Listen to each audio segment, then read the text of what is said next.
Hey there, E here from E Eats and Healthy Treats with day 13 of the last 40 days of summer with a new salad each day. Today's salad is a Mexican restaurant-style salad featuring iceberg lettuce, 1 pound ground sirloin steak with Alton Brown's Taco Potion No. 19 seasoning, 1 avocado, 1 cherry bomb pepper, a half of a lime, 1 clove garlic, a 1/4 teaspoon salt, 1 tablespoon cotija cheese, 1 small tomato, 2 ounces each of sharp cheddar and Monterey-jack cheese, and a 1/4 cup of cilantro with a tart lime dressing consisting of a half a cup olive oil, 2 tablespoons yogurt, half of a lime, 1 teaspoon tajin. So let's get into it. Starting with the tomato, I'm going to slice off a portion. This comes from a large heirloom tomato, which you may recognize from some of my previous videos. I'll remove the stem and then slice it thinly. I only ended up using one section, which will be set aside yet again. And I'll slice that meat side up, which is easier, therefore safer to cut. Each slice will then get cut into cubes and set aside.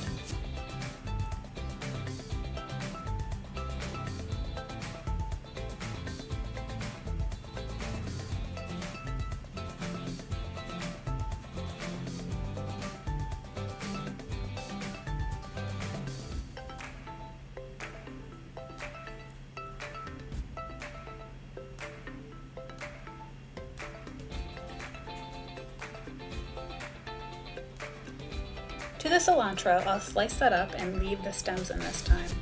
I did remove a few large pieces, but the rest I left in there. Most of the time when I'm eating at a Mexican restaurant, I see they chop up the whole thing, stems included, so might as well do it here. I'll then set that to the side on the same plate as our tomato. I'll take the lime and cut it in half and juice both halves into the same container, but this will be divided between the dressing and the guacamole.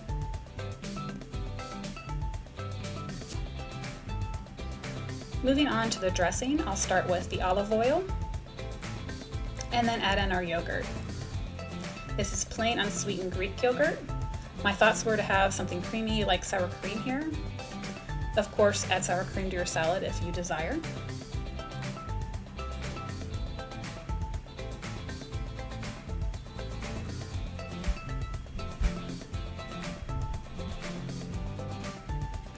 I'll then add in the tajin and mix that up.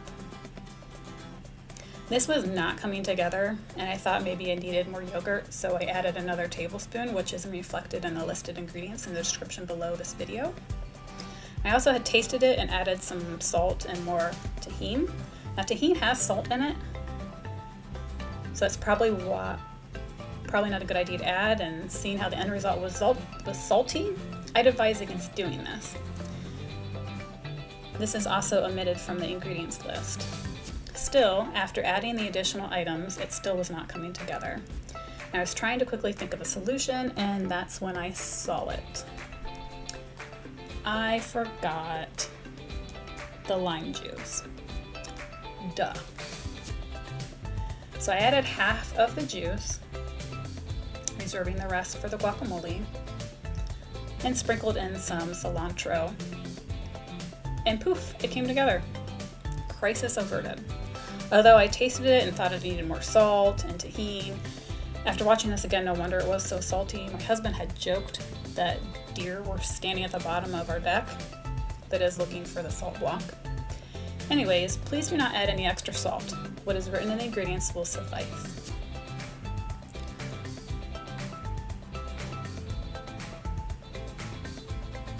On to the guacamole. Start by cutting the avocado in half. I had seen this trick once for telling if an avocado was ripe, and it was to take off the stem and see what it looked like underneath. I've never found this to be true. By the way this one had looked, they would have said it wasn't ripe enough, but it was actually just slightly overripe. And by that standard, this avocado would have been bad by the time it looked the way that trick went. I just go by feel. To me, it's like feeling if a peach is ripe. It should feel somewhat soft, with just a little give, but not mushy or hard. To the avocado, I like to peel the skin off and then plop that right into the bowl, both halves. They pretty much come out clean from the skin doing it this way, especially if they're perfectly ripe. We'll then add in the garlic and half a teaspoon of salt.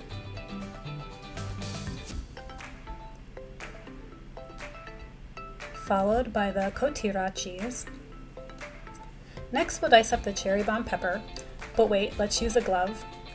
Anytime I cut up any pepper with any amount of spice, I like to use a glove on the hand that's touching the pepper after it's been cut. This saves from having that burning sensation on a small cut you didn't even know you had. Plus, you don't actually touch your eye several hours later when you've forgotten and the oil is still there after washing your hands multiple times with Dawn dish soap, the oil fighting king.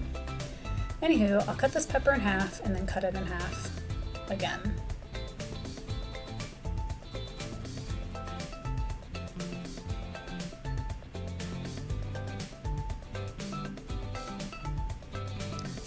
Now I'll remove the core by sliding the knife underneath it and then cutting off at the stem area.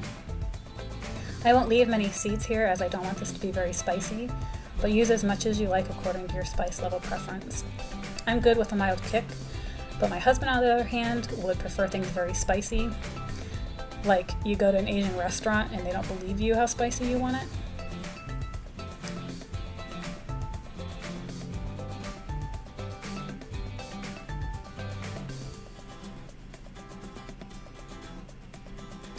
I'll slice these into strips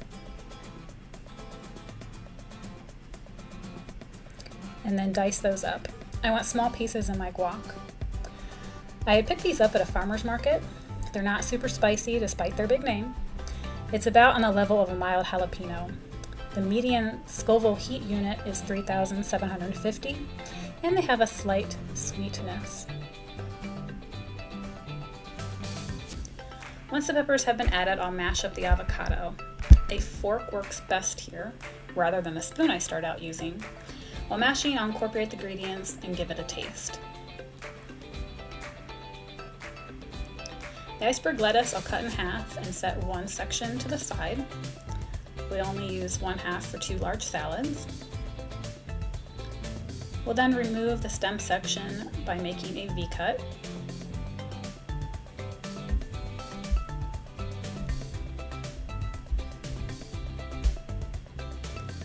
And then I'll slice this up thinly.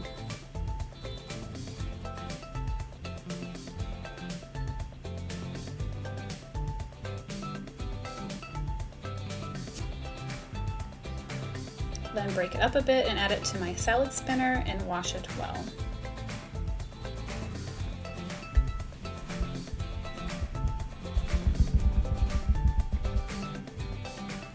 Now I'll shred up some of the cheddar and Monterey-jack cheese.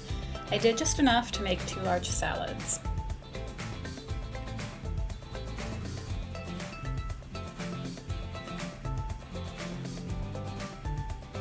I'm going to take some leftover taco shells, I used 3 here, and I'm going to cut these into strips. I want to make some crispy strips for our salad.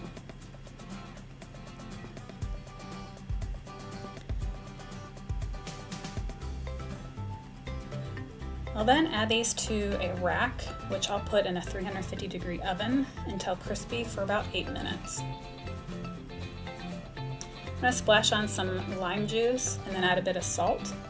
This is a great way to use up some leftover tortillas. You can also cut them into triangles and make chips out of them. Now I'm going to add remaining lime juice to the guacamole. I bet you thought I forgot about it. Well, maybe. But then again, it worked out because I was able to add some to the tortilla strips. I'll incorporate that and then set it aside.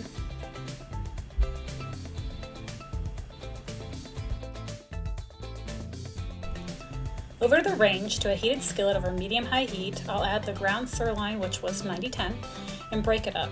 Then let it cook until some brown starts to shine through, and then we'll break it up even further. I don't intend for it to be broken up a ton. There can be some larger pieces. I'll go ahead and stir that frequently until it's near cooked all the way. Then we'll add the spices. So this is Alton Brown's Potion number 19 taco mix. It's good, so I didn't feel like deviating from it. This is what we use in our house. Other than that, I did cut it down to one portion and omitted the salt on the ingredients listed below. It consists of a tablespoon of chili powder, a half a tablespoon of ground cumin, 1 teaspoon paprika, a half a teaspoon ground coriander, a quarter teaspoon cayenne pepper, and 1 teaspoon cornstarch.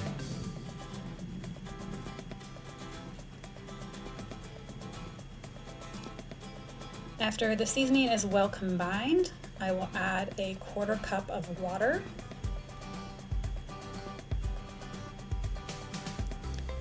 We'll let that cook off and the beef to become somewhat caramelized.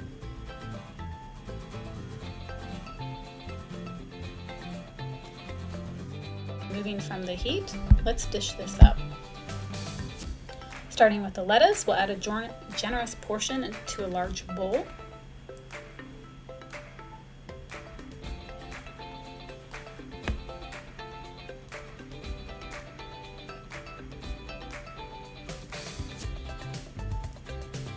Then add our seasoned ground sirloin. I added quite a bit to mine, but use as much as you like.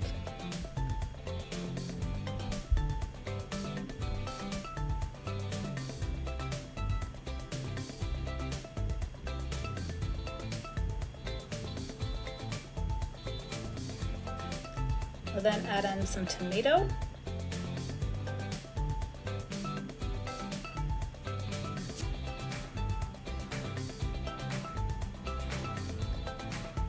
followed by the cheese,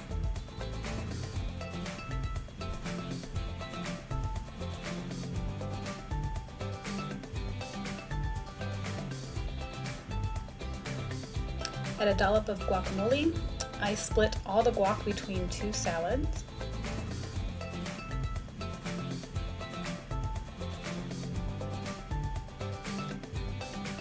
Then drizzle on some dressing.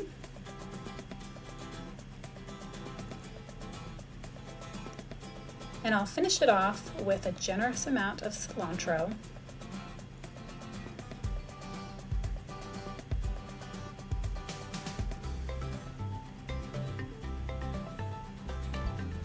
Followed by some of our crispy corn tortilla strips. On to the taste test. Oh my, was this salad good. It was just what I was craving. From seasoned meat to the vegetables and guacamole, the dressing really fused it all together. Yummy. Now the dressing was salty, but that shouldn't be a problem for you with the updated ingredients down in the description. And I give a special thanks to my husband for all his ideas for this salad. Until later, be blessed and act with love. Enjoy!